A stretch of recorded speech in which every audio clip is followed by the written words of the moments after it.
हाय, नमस्कार। सीधा सौदा के आज के मंगलवार के इस एडिशन में आप सबका स्वागत है। अच्छे संकेत है। यूएस में कल फिर लो से बढ़िया घूमा मार्केट। वहां के तीनों जो सूचकांक हैं बढ़िया मूव्स बना रहे हैं। 2/3 से लेकर 2.5% तक 2-2.5% नैस्डैक जंप करता हुआ नजर आया। तो अच्छा मूड, माहौल, मोमेंटम कंटिन्यू हो रहा है यूएस के बाजारों में।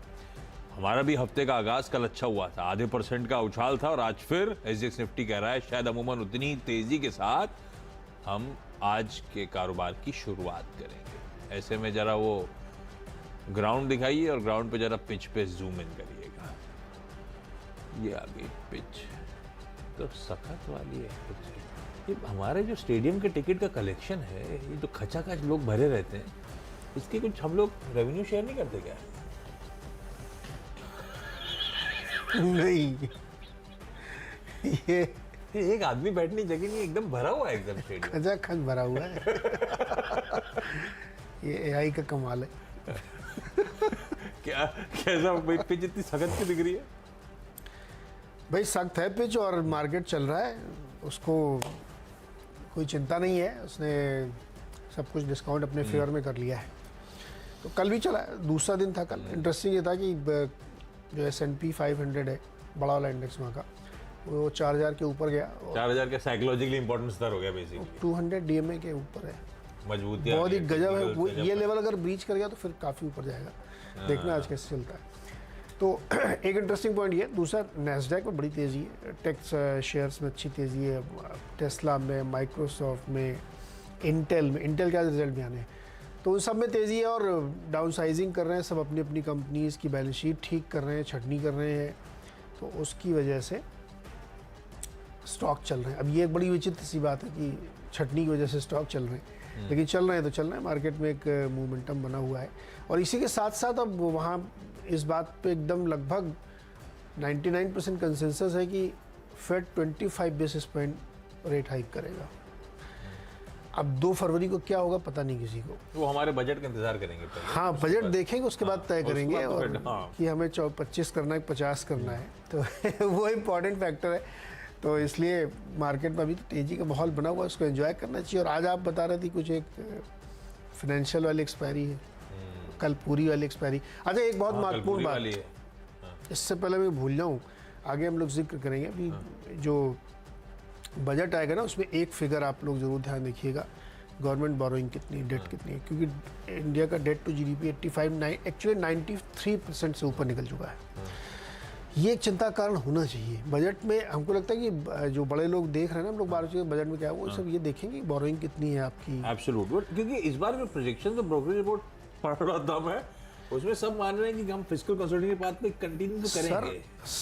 9% की फिस्कल डेफिसिट और 3% की कैड पे आपकी इकोनॉमी चल रही राइट नाउ। और जब ब्याज दरें इतनी बढ़ी हुई हैं, 9% के आसपास पहुंच गई हैं, तब आप इतनी बड़ी बोरोइंग कैसे करेंगे? ये सब इस बार मतलब थोड़ा इकोनॉमिक नंबर पे ध्यान रखिएगा। हम लोग रिकॉर्ड करेंगे गणित, मतलब बजट का जो गणित है सरकार का, वो 1 पेजर होता है सिर्फ, उसमें 5-6 नंबर होते हैं, उस पर ध्यान रखना चाहिए। तो मुझे लगता है इसको इग्नोर नहीं करना चाहिए, बहुत इंपॉर्टेंट फैक्टर, उसको ध्यान रखना चाहिए। एक काम करेंगे, लेकिन ये सब बजट से पहले एक यूट्यूब लाइव कर लेते हैं, जिसमें स्ट्रीट एक्सपेक्टेशन गणित को क्या है वो समझाते हैं, फिर उसके बाद कहाँ खड़े हुए और कहाँ एक्सपेक्टेशन थी आपको क्लियर है।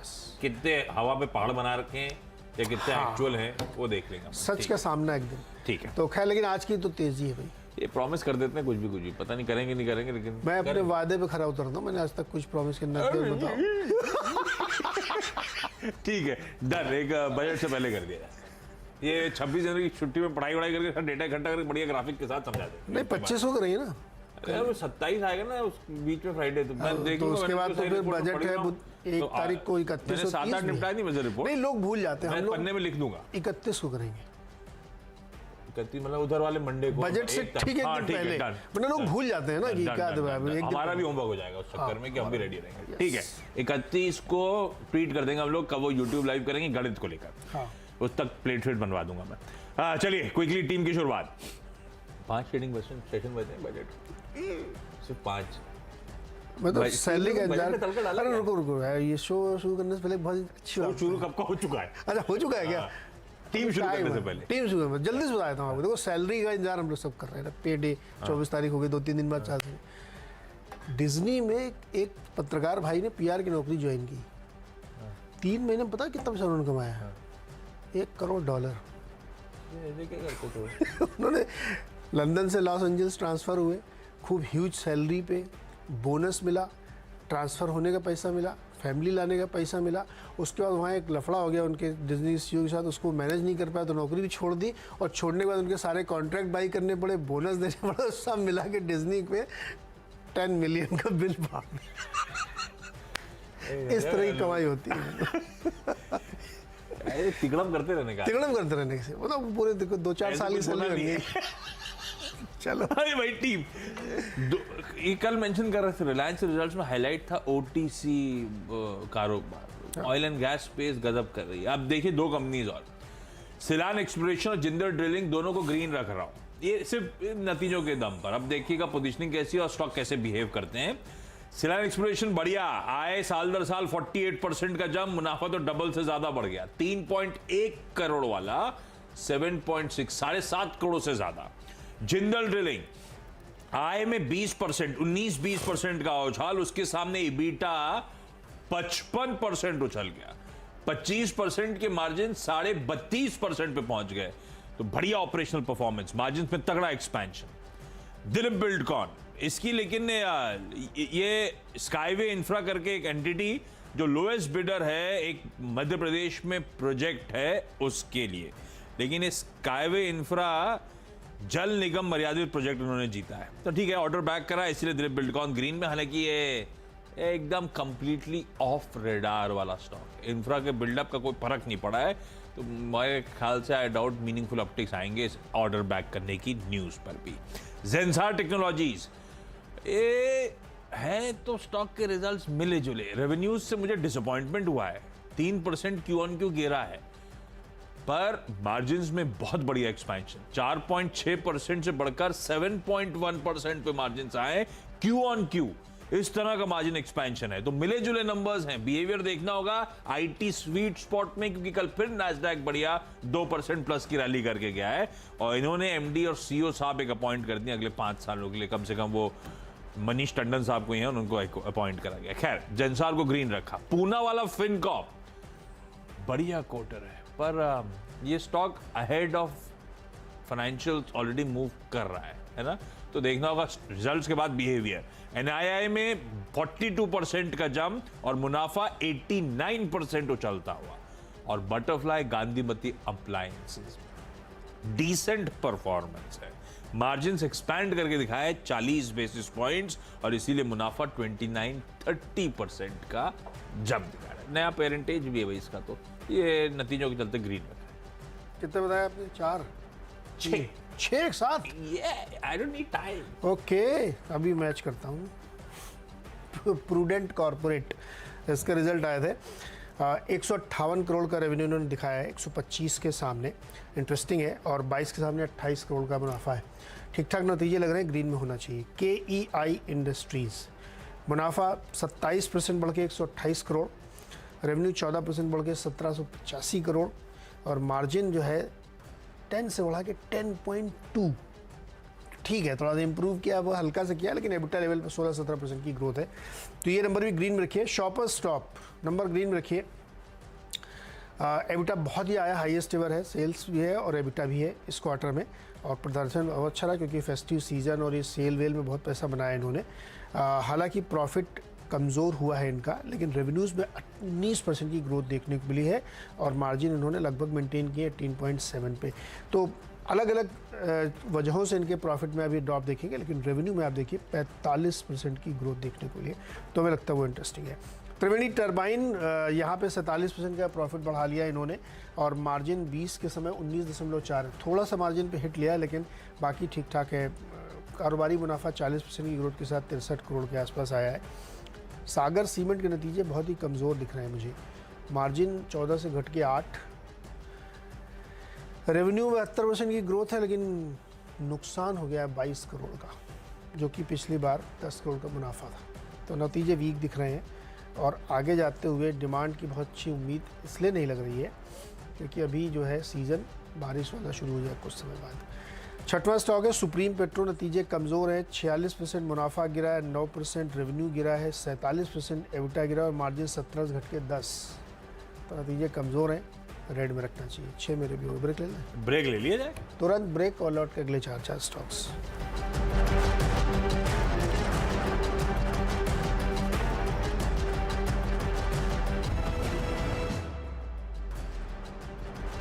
स्वागत है एक बार फिर से आपका, और जल्दी से बताते हैं, धमकी मिली है, बहुत कम समय। राजस्थान ग्लोबल वायर रेड में रखी है, रेवेन्यू डाउन है 10%, एबिटा डाउन है 20%, मार्जिन 19%, 21 से घट के, मुनाफा 33% गिरा है। क्या बोले? जल्दी बता दिया हमने। मतलब कुल नेट दिया, राजस्थान ग्लोबल वायर के नतीजे अच्छे नहीं है, और जो थाईलैंड वगैरह में पॉलिटिकल झगड़ा चलता रहता है उसके चक्कर में इनका वॉल्यूम भी गिर गया। टायर वायर में जो तार लगता है ना पतला वाला, वो बनाते हैं ये। जोमेटो लाल में रखा मैंने, एक तो उन्होंने अपनी 10 मिनट वाली सर्विस बंद कर दी है, दूसरा खाना नहीं बन पा रहा था क्या टाइम? 10 मिनट कैसे पहुंचा पाओगे आप, अब वो अगले साल लॉन्च करें ऐसा बोल रहे हैं, बट मेरे को लगता नहीं 10 मिनट इज इम्प्रैक्टिकल टाइम। या तो बने बने जैसे लोग डिले करेंगे फिर कहेंगे फ्री में दो। जैसे अपने ऑफिस के बाहर वो पोहा हुआ बना रहता है, वो इंस्टेंटली पोहा लेके पहुंचा दो तो फिर पहुंच जाए, बनाने वाला तो गड़बड़ हो जाए।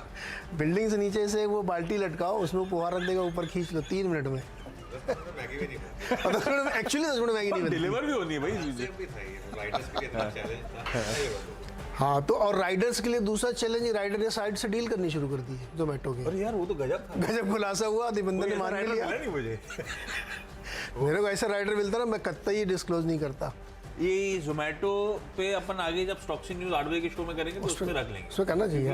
हिट तो बहुत तगड़ा है इनके लिए, तगड़ा हिट है। अगर ये डील्स हो रही हैं कि आप बता देना कि देर से आया तो खाना फ्री मिलेगा और मुझे 200 रुपये दे देना, खैर इस तरह की बातें आ रही हैं, मुझे अदरवाइज मुझे लगता है जोमेटो दबाव में रहेगा।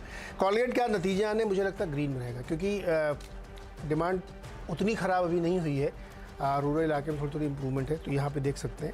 SBI कार्ड मुझे लगता है रेड में रखना चाहिए। देखिए अब ब्याज दरें बहुत बढ़ रही हैं, मुझे नहीं लगता कि बहुत ज़्यादा लोग खर्चा कर रहे हैं, तो इसको नतीजे अनुमान है मेरा कि कमज़ोर रहेंगे, तो रेड में रह सकता है।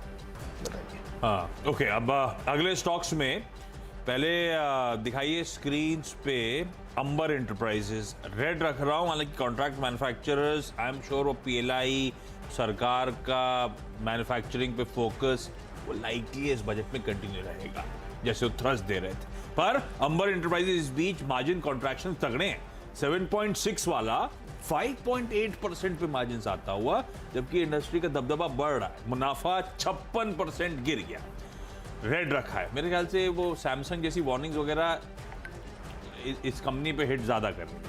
IIFL सिक्योरिटीज को रेड रख रहा हूं, वीकिश क्वार्टर है, मुनाफा 25% गिरा है।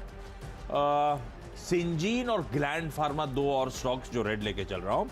सिंजीन के साथ इशू है revenue miss second straight quarter, तो 27% की स्ट्रीट एक्सपेक्टेशन थी रेवेन्यूज को लेकर, और ये 20% के आसपास क्लॉक कर रहे हैं। प्रॉफिटेबिलिटी हिट है, मार्जिन्स कॉन्ट्रैक्ट हुए हैं 270 बेसिस पॉइंट्स। खैर माइल्ड हल्का प्रेशर शायद एक्सपेक्ट करिएगा, ऐसा कोई बहुत ज्यादा नोटबंदी खराब नंबर्स नहीं है। ग्लैंड के नंबर्स खराब, रेवेन्यूज 12% गिरे हैं, हर पॉकेट में दबाव झेल रहा है, मार्जिन्स अगर इश्यू ये है ग्लैंड के साथ, ये ग्लैंड फार्मा का स्टॉक ऑलरेडी बहुत पिटा हुआ है, तो आपको पता नहीं कहां पे ये बॉटम बनता हुआ नजर आएगा। हो सकता है बॉटम फॉर्म, कुछ रिपोर्ट्स ये हाईलाइट कर रही है कि बॉटम के आसपास आ गया है, सारे नेगेटिव प्राइस्ड इन हैं।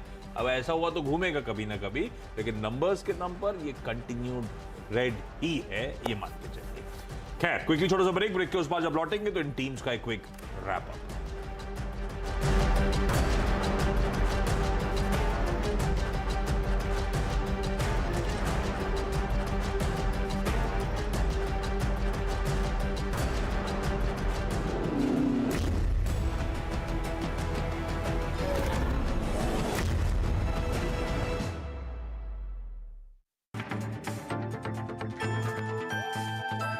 हालांकि नोटबंदी के बाद ये माना जा रहा था कैश में लेन देन कम हो जाएगा, डिजिटल ट्रांजैक्शन। ब्रेक के बाद आपका स्वागत है मेरी 10 की सीधा सौदा की टीम का एक quick wrap up. Selan Jindal drilling अच्छे quarter performances, Dilip Buildcon order back करने के चलते, जेंसार ग्रीन तो रख रहा हूं क्योंकि मार्जिन एक्सपेंशन और CEO साहब का नाम अनाउंस हुआ है, पर अनलाइकली है कि बहुत मीनिंगफुल अपटिक्स आएंगे क्योंकि इसकी रेवेन्यू मोमेंटम लूज आउट हुआ है। इससे सिर्फ वॉच आउट करिए, ग्रीन अनलाइकली है वैसे। पूना वाला फिनकॉप और बटरफ्लाई गांधीमती अच्छे decent quarter performance. Amber margins contraction, IFL Securities profits में डिक्लाइन, सिंजीन और ग्लैंड दोनों की लैकलस्टर Q3 नंबर्स या रिजल्ट्स, तो इसीलिए ये 4 स्टॉक्स लाल में। टीम दिखाई है, उसमें भी बहुत सारे रिजल्ट्स वाले और खबरों वाले शेयर हैं जहाँ पे अलग अलग तरीके की खबरें, जैसे प्रूडेंट के नतीजे अच्छे, केईआई के नतीजे काफ़ी बढ़िया हैं। शॉपर स्टॉप को फ़ायदा मिला फेस्टिवल सीजन का, इसलिए इनके जो क्वार्टरली सेल्स है वो बहुत ही अच्छे निकल के आई। त्रिवेणी टर्बाइन में भी उसी तरीके से, लेकिन Sagar Cement, Supreme Petro, Rajratan Global Wire के नतीजे काफ़ी कमज़ोर हैं और राजरतन के तो स्पेशली बहुत ही कमज़ोर नतीजे हैं, तो यहाँ पे ध्यान रखना चाहिए। जोमेटो में दो अच्छी खबरें नहीं है, एक तो 10 मिनट सर्विस बंद हो रही, प्लस एक नए तरीके का उसमें एक विवाद देखने को मिला है। कॉलगेट और एसबीआई कार्ड के नतीजे आने, एक के मुझे लगता है अच्छे आएंगे कॉलगेट के, और एसबीआई कार्ड पे प्रेशर देखने को आपको मिलेगा, तो इसलिए इनको रेड और ग्रीन में रखा है।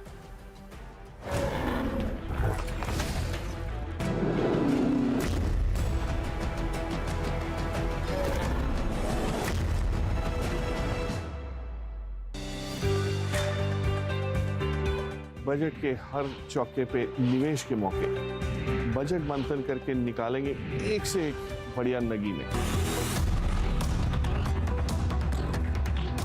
पीएलआई, मैन्युफैक्चरिंग, डिफेंस की एक्सपोर्ट, किन शेयर्स को मिलेगा सपोर्ट? बजट की सौगात, किन शेयर्स की बनेगी बात?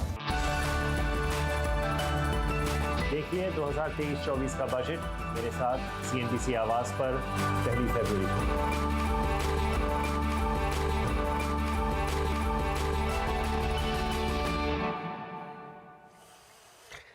तो बिल्कुल बजट की एक एक बारीकी और उस बारीकी से निकले हुए स्टॉक पिक्स और क्या आपको ट्रेड करना, ये सब कुछ बजट के दिन होगा आवाज़ के साथ। टेक पंचायत और बजट रीडर्स के साथ आप जुड़िएगा, कहीं जाने की और ज़रूरत ही नहीं है आपको। लेकिन पहले आज का ट्रेड और मुनाफे की तैयारी। ज़बरदस्त क्यूज़ हैं अमेरिका से, 2 दिनों से धुआंधार तेज़ी और एक बहुत ही अहम स्तर को S&P ने पार किया और नैस्डैक 10% चल चुका है। इस तरह के क्यूज़ हैं यूएस से। तो भारत में क्या होगा, यहाँ पे तो रैली बन रही है। अनुज गुड मॉर्निंग, और कैसा मूड है आज का मंगलवार? गुड मॉर्निंग, मंगल है तो सब कुछ मंगल होगा। और जैसा मैं सुन रहा था आपके प्रीवियस शो में, मतलब अब तो मारुति ने भी नंबर्स मंगल को कर दिए तो चलिए, मतलब इसका मतलब बड़े बड़े कॉर्पोरेट भी ये सब चीज़ों में बिलीव करने लगे हैं और मतलब उनको भी लगा होगा कि हर बार मंगल मंगल बोलते हैं, मारुति बोलते हैं, तो कुछ ना कुछ तो कनेक्शन होगा। तो लेकिन एक चीज़ है मार्केट में, एक होता है देखिए व्यू और एक होता है प्राइस एक्शन। मैं तो हमेशा ये मानता हूँ कि प्राइस एक्शन सुप्रीम है और मैं किसी के व्यू की वैल्यू नहीं करता, अपने व्यू को तो खास तौर से, अगर प्राइस एक्शन उसके अगेंस्ट हो। तो कल का जो प्राइस एक्शन था वो थोड़ा सा व्यू के अगेंस्ट था। एक चीज़ है, मार्केट क्लियरली अब आपको दिखा रहा है कि एक हम ब्रेकआउट के करीब है। वो जो रेंज लगातार चलती आ रही है स्टेडफास्ट, 17,800 लोअर लेवल पर नहीं टूट रहा है, 18,200 ऊपर नहीं टूट रहा है। हमने ये लगातार बात की है, एक बार सिर्फ 18,232 पर हम बंद हुए थे। तो अब 18,250, क्योंकि 32 में और थोड़े से 20-30 पॉइंट ऐड कर दें, उसके ऊपर 2 क्लोज जरूरी हैं। एक क्लोज तो देखिए कि जैसे पहले भी हो चुका है, लेकिन अगर 2 लगातार क्लोज आप 18,250 के ऊपर दिखा देंगे तो आप इस ब्रेकआउट को फिर कंफर्म समझिए। एक और चीज़ जो क्लियरली देख के आ रही है ना नीरज जी, कि एक डायकॉटमी है। बड़ी कंपनियां अच्छे नंबर पेश कर रही हैं, मिड कैप कंपनियां बहुत खराब नंबर पेश कर रही हैं। मिड कैप और स्मॉल कैप कंपनियों में नंबर्स खराब हैं, लार्ज कैप कंपनियों के नंबर्स काफ़ी अच्छे हैं और वही मार्केट आपको दिखा भी रहा है लगातार। कल भी मार्केट ब्रेड्थ एक्चुअली डिक्लाइंस के फेवर में था, मार्केट भले ही ऊपर थी लेकिन गिरने वाले शेयर ज़्यादा थे बढ़ने वाले शेयर से। और एक चीज़ जो हम लगातार आवाज़ पर डिस्कस कर रहे हैं और हमारे दर्शकों ने इसका अच्छा फायदा भी उठाया होगा, आईटी में एक ज़बरदस्त बुल मार्केट है। इस साल की शुरू से लगातार एक बात हुई है कि आईटी इंडेक्स बहुत स्ट्रांग है और वहाँ पर जब भी आपको डिक्लाइन मिले वहाँ बाय करिए। देखिए कल भी क्या, ये एक इंडेक्स है जिसमें आप इंट्राडे में भी पैसा बना सकते हैं। प्रॉब्लम ये है कि ये अभी अवेलेबल नहीं है एफएनओ में, तो आपको इंडिविजुअल स्टॉक्स के थ्रू प्ले करना है या ईटीएफ के थ्रू प्ले करना है, लेकिन यहाँ पर लीडरशिप है, इसमें कोई डाउट नहीं है। और प्लस एचडीएफसी ट्विंस, तो आईटी प्लस एचडीएफसी ट्विंस ये मार्केट को अच्छा सहारा दे रहा है और ये इसका मतलब कुल मिला के 40% निफ्टी का हो गया। एक आईसीआईसीआई बैंक है सिर्फ missing piece in the puzzle. और कल भी देखिए आईसीआईसीआई बैंक इतने जबरदस्त नंबर्स के बाद डे लो पर बंद हुआ और ऊपर से पूरा, इनफैक्ट एक टाइम पे तो रेड में भी आ गया था। तो मुझे ऐसा लग रहा है कि ग्लोबल क्यूज भी स्ट्रांग है, फेड भी इंडिकेट कर रहा है कि शायद 25 बेसिस पॉइंट ही रेट बढ़ाएगा, तो एक पॉजिटिविटी तो है। अब इस पॉजिटिविटी में आप फायदा उठा पाती है मार्केट और ब्रेकआउट कर पाती है कि नहीं, इससे बेटर टाइम नहीं मिलेगा आपको ब्रेकआउट करने के लिए, क्योंकि नतीजे आपके फेवर में, ग्लोबल क्यूज आपके फेवर में, एफआई की सेलिंग रिड्यूस हो गई है। इतने सब के बाद भी अगर ब्रेकआउट नहीं होता है तो उसका मतलब कुछ मार्केट में इनहेरेंट प्रॉब्लम है फिर। और बजट का एक्साइटमेंट भी है। ठीक है, तो देखना होगा 18,250 वो जो दायरे का अपर एंड है जहां पे आके पस्त पड़ते हैं, एक नहीं दो क्लोज ऊपर आए तो फिर भी शायद दमखम बनता हो नजर आए, लेकिन सारे पॉजिटिव्स हैं इस समय जो शायद उस तरफ ले जाने के लिए तैयार बैठे हैं। पर क्या हम टिकेंगे नहीं टिकेंगे, अब वो आज का सेशन जब पैन आउट होगा तब उस पर फोकस होगा। मुनाफे की तैयारी, मंगलवार का दिन शुरुआत टॉप हेडलाइंस के साथ।